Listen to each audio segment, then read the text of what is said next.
Саламатсыздар көрермендері, қазақша тілді арнаның дамуына үлес қосып тіркеле кетіңіздер. Facebook қолданушысы Сәбит Байтенов өз парақшасында Қазақстан аумағына келген ресейліктердің діни кітаптар таратып, ел санасына сынақ ағып жүргенін хабарлады. Автор қолына діни кітап ұстап, көше кезген шетелдікпен ұшырасқан. Өзін ресейлікпін деп таныстырған азамат қазақстандықтарға бақытқа жету ұстанымдарын үйретіп жүргенін айтады. Бұл жайтты Адырна ұлттық порталы баяндайды. Ресей азаматтары елімізде Қазақстан Республикасының Дін істер комитеті мақұлдамаған кітапты таратып, өз діндеріне шақырып жүр. Кеше болған оқиға.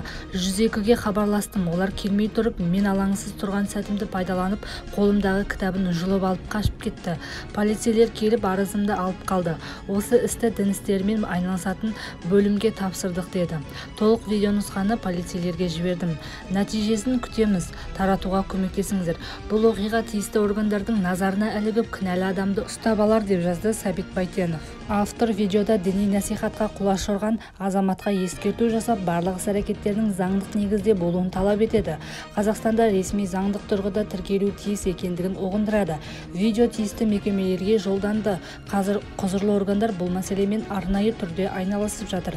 Еске сала кетейік, біздің елімізде діни насихат тек құлшылық орындарда ғана рұқсат етілген.